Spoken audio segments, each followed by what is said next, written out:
How's it going, everybody? My name is Infamous Isaac, and I'm here with a video on Iron Man Armored Adventures, a show that I watched when I was a kid, like a long time ago, and it's honestly a part of my childhood. It's one of the main reasons, if not the main reason, as to why Iron Man, Tony Stark, is my favorite superhero ever. Like, no matter if it's DC or Marvel or, like the Invincible comics or whatever. Like, I really like Iron Man. He's my favorite. And it's because of this show, where this show takes kind of some inspiration from Spider-Man, or at least like not inspiration, but more like the similarities are really present. Because you have like let's say the Sam Raimi Spider-Man or the comics like the Spike not Spike Lee, um Stan Lee, there you go, Stan Lee, where you have that Spider-Man where he's just a normal teenage guy who's down on his luck. His parents are dead. He's living with his aunt and his uncle, and then his uncle dies, and then he gets his superpowers, and now he's just trying to be responsibility and being that average guy, right? Iron Man in this show, on the other hand, Tony Stark is a teenager who lost his parents, but he has money.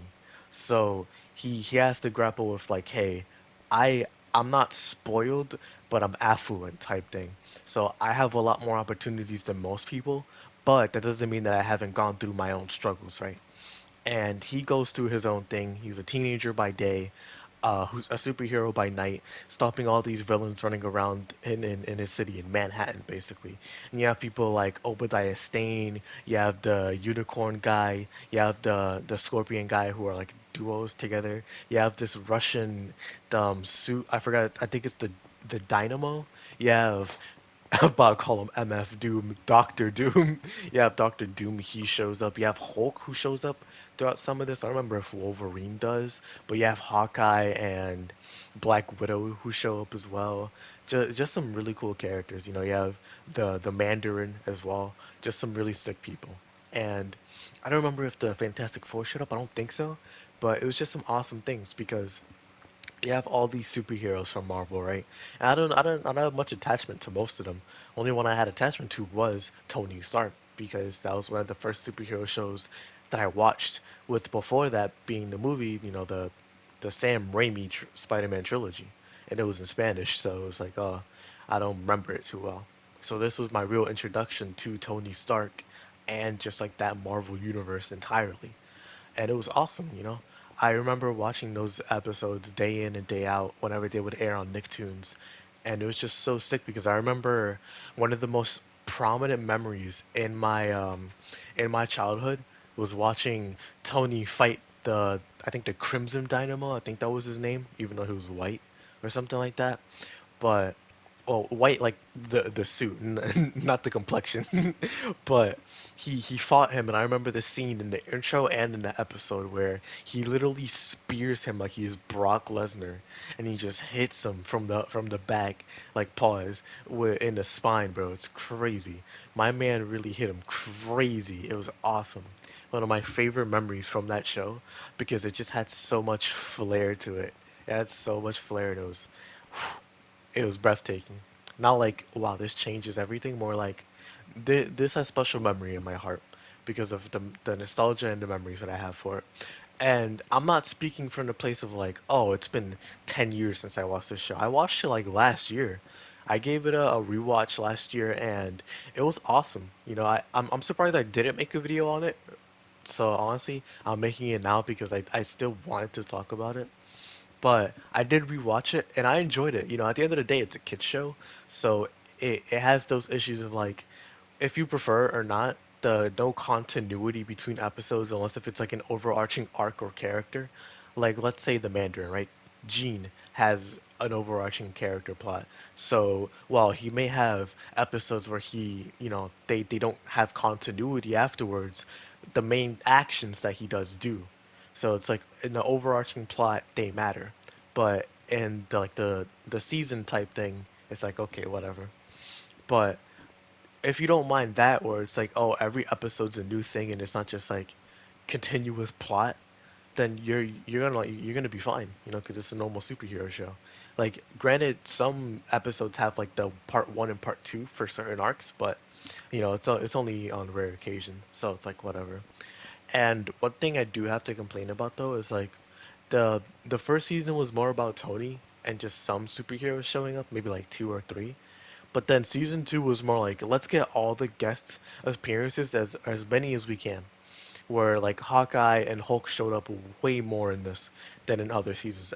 I keep calling him MF Doom. Doctor Doom also showed up in that season. I was like, okay, now it seems more like they're phoning it in and less like it was a natural appearance type thing, which sucks because those characters are sick, and I know that they played well into that Iron Man Armored Adventures universe. So it's like, dang, I wish that they handled it better and took care to not make it seem as phoned in. But I guess it can only happen when each episode was dedicated to somebody. So it's like, oh, I guess it can't really do much. But the animation, has like that Star Wars Clone Wars animation where it's 3D in the 2010s. So it kind of looks a little wonky, but it's not Clone Wars animation. It's worse, but it's still good. For what it is, it's still good. It's kind of like in the 720 range in quality, but it's not horrendous. It's definitely not horrendous. I got some enjoyment from it, and it's not like wonky wonky. It's just like, this is starting to show its age. But it was cool, like it was genuinely cool for being on Nicktoons and just being a show that not a lot of people talk about. Because I know one person who's watched this show and may or may not know as much as I do about it. And so it's like, all right, that sucks because it's a cool show. Like genuinely, nostalgia aside, it's a fun watch. Like it's a 6 out of 10 if I had to rate it. A 6, and being generous, a 7. But overall, it would be a 6 if I had to rate it. But this isn't really a review. This is more like me talking about the show because it's awesome. It's genuinely a show that means a lot to me. So I wanted to share it with you guys because maybe some of you have watched this show before. Maybe some of you haven't, and you're interested in checking it out. At least like the intro. I definitely recommend, if anything, check out the intro to this show because oh my goodness, it is so fire. It is so fire. It's one of the main reasons why I remember the show because the intro is just like peak, actually peak. But this show has shown me a lot about Tony Stark that most media, well, I guess from what I've seen, like the Marvel movies wouldn't show. Like Tony Stark is a good person, but he's very snarky, right? Like while while Peter has like that the quips, Peter, he's a nice guy, he's a nerd, he's a geek type stuff, right? You have Tony who's very snarky, right? He will make quips, but he does not care about you. He only cares about his people, right? But here they show him actually caring about the villains. And it's not like Tony Stark doesn't care about the villains, but these guys, like, they actively try to hurt his family and his well being and all that. And he still cares for those people. He tries to help them out, telling them, like, there's a better way to do this. Like there's this one guy who had a electricity power in the show, and he was a reoccurring villain. But Peter, or not, excuse me, not Peter. Tony was always trying to help him out because he was a guy who just happened to get unfortunate circumstances and got stuck with these powers. And every time that he showed up, he started to learn more and more about this guy, and he tried to help him. He tried to make a device to help this guy. But then in the end, the guy basically had to sacrifice himself for the city because his electricity was the only way to save it, right? And he died without ever getting to fix his powers. And then they brought him back because some people were trying to use his power. I think it was Modoc, yeah, and or Hydra, something like that. Both of those, whatever. They brought him back and they were abusing his power, and Tony basically had to put him to rest because he remembered Tony and all that, and he was looking for Tony Stark because he could help him. But at the end of the day, he just had to put him down, and it hurts because it's generally like it was such a good character arc for a villain. Not all the villains are sympathetic in the show, like Modoc especially, but like the Mandarin sometimes, because while he was evil for sure, he had his past and his upbringing and all that. Again, the electricity guy and people like that, the Crimson Dynamo, stuff like that.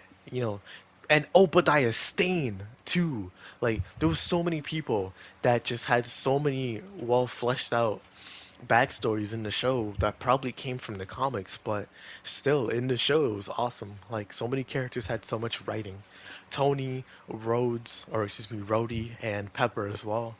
Like they were all just such a great duo or trio. It was so good to watch, honestly. It was so good. But overall, like it's not the greatest show. I can never say that. I don't think it is. I know because it has its faults, but at the end of the day, it's a show that means a lot to me, and I wanted to share that with you guys. So I hope you all enjoy. Thank you all for watching. I'll check it out in the next video. It's just something I wanted to talk about. And if you all have watched it, let me know in the comments. If not, let me know if you have shows like that where you watched it like a long time ago, like in the childhood type era, and nobody knows about it much, right? Like, let me know if you have anything that means like a show in a similar field, you know? But as always, I'll check y'all out. And until next time, this has been Infamous Isaac. Hope you have a great rest of your day. Peace.